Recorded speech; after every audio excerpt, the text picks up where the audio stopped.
You're listening to All Kinds of Catholic with me, Teresa Alessandro.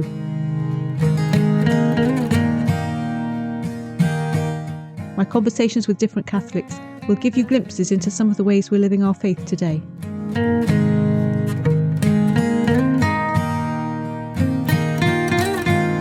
Pope Francis used the image of a caravan for our travelling together on a sometimes chaotic journey.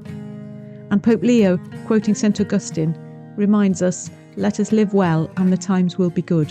We are the times."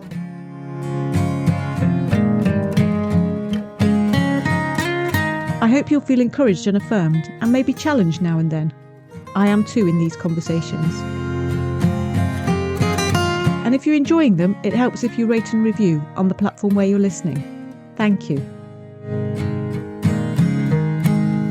I'd just like to think that people would see me as approachable, and if they were curious, they could ask me a question, and I may not always have all the answers, but I'm not frightened of my faith. So listeners, those are a few words from this week's guest, and the episode is coming up in a moment. First, I wanted to let you know that I'm planning an event for the spring of next year, likely to be a Saturday in March, where we can meet each other in person. Guests and listeners will be invited to come together and spend some time talking about the podcast, getting to know each other better. And I'm planning to do a live podcast conversation recording while we're together there. And there'll be a time of prayer too. So please be thinking about whether that's something you might like to come along to. And there'll be more information coming soon, so keep listening. So listeners, thanks for joining today. I'm talking to Sue today, who's in the West Midlands in the Birmingham Archdiocese. We're going to talk about a range of things, but among them volunteering and how important that can be as part of our faith. So welcome, Sue. Thank you, Teresa. We talked earlier and I said perhaps we'll start in the middle today, Sue. I met somebody who works for Mary's Meals when I was at the We Believe Festival this summer. We were talking about how good it would be to have somebody who supports Mary's Meals as a guest on the podcast. So here you are, talking to us about your life and your faith, but about Mary's Meals too. So why don't we start with Mary's Meals? Perhaps you'd tell us about, what you do with the organisation and what they do. I'll always talk about Mary's Meals. I became involved with Mary's Meals when I went to Kenya back in 2014.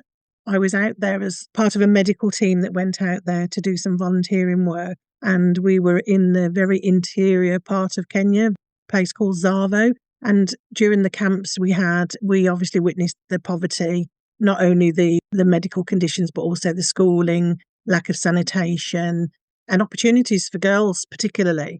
Instead of having my lunch when we were there, I would go and find out what the children were doing. And it was there that I saw a feeding programme, was very intrigued that mothers went a silly hour in the morning to prepare the meals and did enough for about 1,000 children. These ladies spent hours in this very smoky kitchen preparing the meals for the vulnerable children. And it really struck a chord with me. And, people do these sort of experiences and say, oh, it was a life-changing experience. And I thought, something when I get home, I want to make it life-changing. I don't want just, I had a great time, I had a fantastic experience, put it down on the CV. So when I got back, I was pondering as to how I could still help those children thousands of miles away. And somebody mentioned, have you heard of Mary's Meals? So he said, we feed children all across the globe. You might be interested. So, of course, I then looked into it and got all my facts about the charity, and I contacted them and said, could I do a bit of fundraising for you? And they said, yes, of course. I was just coming up to my 50th birthday. So I had a party, and instead of any gifts or cards, I asked for them to put, as it was then, £12.50 in an envelope. And we raised over £1,000 for the children. And I thought, okay, if I can do that, perhaps I can do some more. I then got back in touch with them and said, what else can I help with? And they said, well, you can become a volunteer. What skills do you have? And I said, well, the only skills I have is really being a nurse, and I can talk. Would you be interested in doing talks in your parishes and schools, assemblies, things like that? And I said, well, I'll certainly give it a go. I did the small bit of training that you do.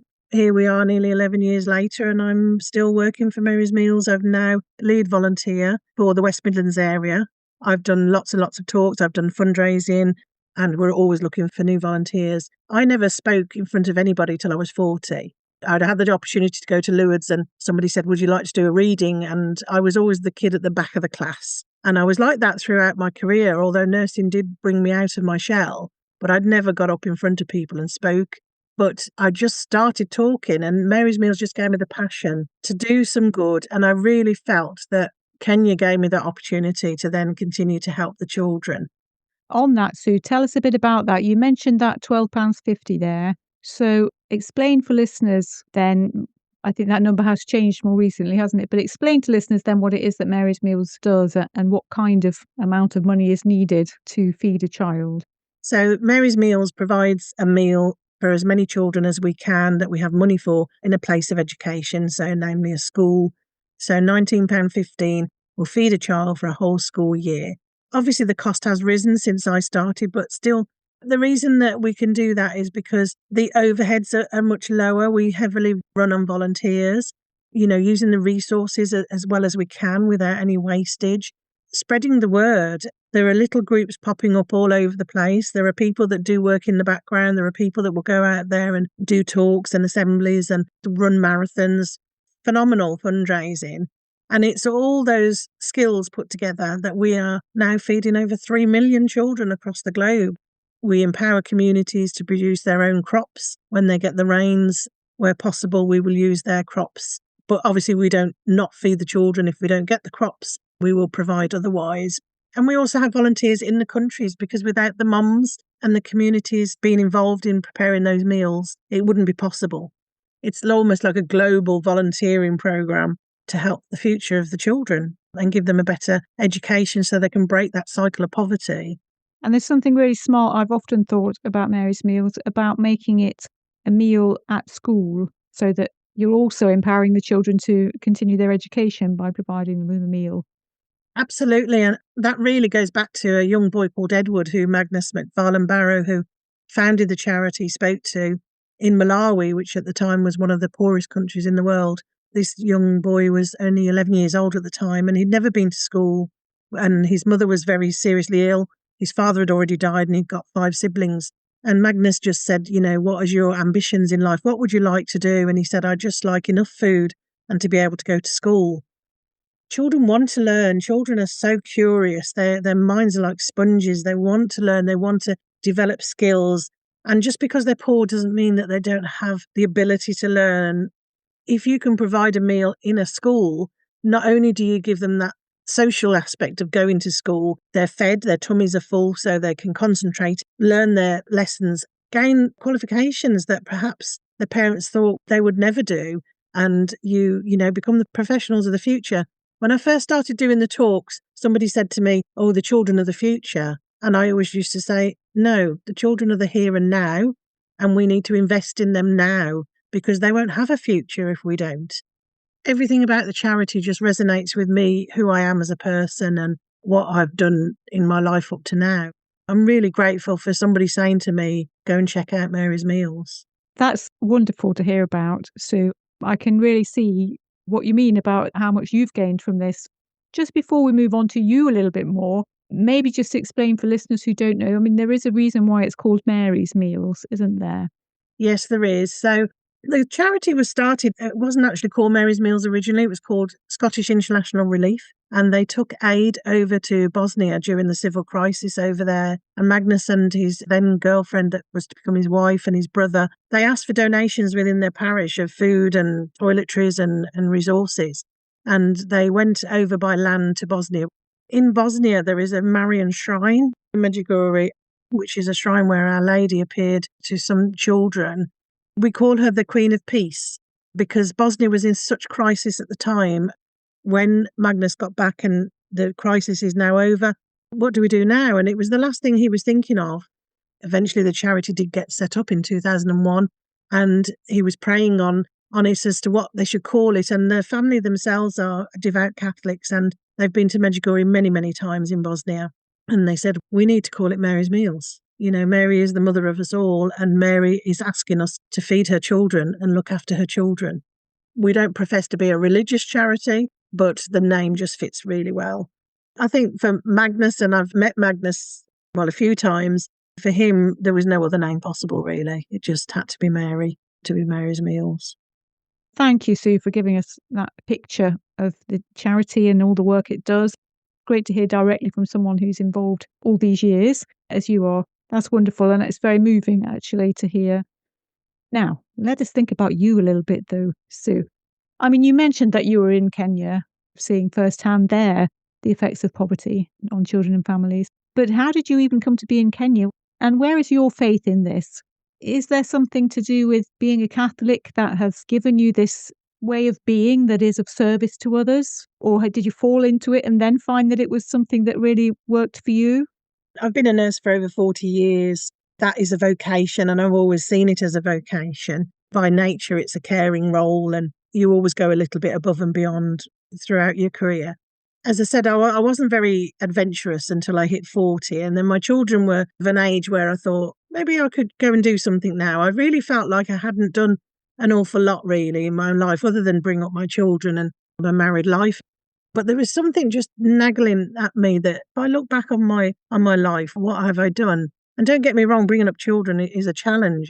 I had the opportunity, first of all, to go to Lourdes. Somebody came and asked for volunteers at my parish. And I said, well, I'm a nurse. Would I be any use? It just snowballed from there. So every time I came home, I was asked to do either another trip. I just felt like, no, you can't say no. You've been given this opportunity. Somebody's inviting you. Therefore, you need to take that challenge on. And there was a particular nurse who is just a phenomenal person. And she set up this charity for practice nurses to go out to Kenya to help do a medical camp. She was looking for volunteers. And I thought, wow, Kenya. That was it. It was just a turning point for me. But the poverty level in Kenya was just something I'd never experienced before, and it was just so heartbreaking that surely we can do something. If you think about Mother Teresa and she says, little acts of kindness, or do one thing but do it well. You don't have to do anything that puts you on the map. It's just those little acts. If you add them to lots of other little acts, can make a big change. I've just recently come back from India. And again, my family laugh at me because they say, why don't you ever go on holiday for holiday? But I get so much out of the volunteering. You gain so much back yourself. And yes, it might only be for a week or 2 weeks. And people will say, well, what difference can you make? But, if we all did our bit, the world would be a far better place. That's really heartfelt. And I think you've explained really well many of the things that you've gained from putting yourself out there and making that effort to do what you can and bring what skills you can. How very impressive that you're using your holiday time from work to go and do those things. What about your faith then? Do you feel called to this, would you say? Or is this work running in parallel to your life of faith? No, I think I've been called to it because when I was at school and we had a vocations day, I remember the Jumbulance coach came. We had a talk from a religious sister who was a missionary. I was really intrigued by it. And I went home and I said, Mum, I know what I want to do when I leave school. I said, I'm going to go on that Jumbulance. I want to be a missionary. And she went, oh, no, you're not. My parents unfortunately were divorced. She said, you need to leave school, you need to get a job, and you need to support the family. So I almost feel like I had to have a period of doing what I was expected to do. And then, when I started when I was 40, it was almost like God had been steering me in that way that I was going to be a missionary one way or another. Now, I'm not a missionary in the true sense, but I never tire of volunteering. I never tire of being available to people. I'd like to think that through my actions, it comes from God and people can see that in me. I give vocations talks all the time in senior school and I have a list of things that I've done and I say, this is not a bragging list. This is not what I'm here for. What I'm saying to you that if you answer that call from God and you say yes or you're willing, He'll do the rest. He'll find out what you can do. You don't have to overthink it. One of the Psalms particularly that resonates with me is Matthew 25:35. And it's about when I was hungry, you gave me food. And when I was naked, you gave me clothing. And that resonates with me because all the different volunteering things I've done has done everything bar when I was a prisoner, you visited me. But I'd like to challenge that and say, living in poverty is a form of being imprisoned. Because unless somebody comes in and says to you, we're going to help you get out of that poverty cycle, you are a prisoner to that poverty. That is what my volunteering has done. But also sometimes when I went to these volunteering places, sometimes they become completely overwhelming. Like when we came back and we were in the middle of the preparation for Christmas and I just got completely overwhelmed and I thought, I can't believe what we've come from to where we've come to. And I really struggled to settle back in. And I even said to my family, we're not celebrating Christmas as you understand it, we're celebrating it as a religious festival, as it should be. They thought I'd gone mad. I said the meaning of Christmas is what is important. We did give gifts, but we did have a beautiful Christmas, probably one of the best Christmases we've ever had. We've continued to do that. My faith has got stronger over the years because I've been given so many graces and so many blessings. God just gives me the energy to do it. I'm looking now for what my next trip will be. One thing that you said there that really resonated with me about seeing that poverty in Kenya. A few years ago, I went to Zambia with the Presentation Sisters back when I was a speech and language therapist. Like you, I wanted to just do something. I took my skills. It was only a couple of weeks, like you say, it was a short time. I was working full time in the NHS then. I had to go in holiday time. But I did some volunteering speech and language therapy work with children with the Presentation Sisters. What was so hard for me was seeing the children who were suffering from malnutrition, and they were so much smaller than they ought to have been, and so delayed in so many ways, in a way that would be permanent because they had been malnourished from the beginning because of the levels of poverty in these remote areas. It took me a long time to get over that experience. It was overwhelming. Absolutely, yeah. It was really hard to explain to other people when I came back. Seeing pictures and hearing people talking about malnutrition and children in poverty in some countries, it didn't actually reach me in the same way until I was there in that environment, trying to interact with these children while being shocked at how I found them. I know what you mean about what a difference it makes to the rest of your life. When I came back the first time, it took me 6 months to actually be able to talk to somebody about it. I wrote an article for the Catholic Today as it was then. And that was almost the start then. And then people would naturally ask me about it. My youngest daughter has autism. We went through a very difficult time when she was growing up because it wasn't heard of as much with girls having autism, and she had lots of other things with it. But my daughter taught me that even however difficult you think your life is, you can always help somebody else. When I was 40, I said to her, Dad's going to look after you. Are you okay if I go and do these things? Because we have a very close relationship. And she said, yes, Mum, I can see it in you that you want to do it. I almost needed her blessing to let me go. How lucky am I really that, well, not only have I got a child that needs a lot of care and attention, but she's allowing me to go and give other people care and attention. And when your child turns around to you and say, you're my biggest inspiration, that just melts your heart completely. For me, I always felt that Mary was close to me because she is a mother, I'm a mother. And I always felt when I was really struggling that it was Mary that I turned to help me through the very difficult times. And there were some very dark times. I love being with young people. I've run a youth group, I've run a liturgy group, I've run a women's retreat group. And currently I've set up a Send Mass at my parish, and we've done a whole year cycle of Send Masses. He's sort of steering me into, because I have that experience with a Send child. I can see how other parents are struggling. He's saying, right, okay, you need to help these parents worried about going to Mass and their child making a noise. And it's not that you sit down and think, oh, God just said that to me. It doesn't work like that. I don't know how it works, but it just does.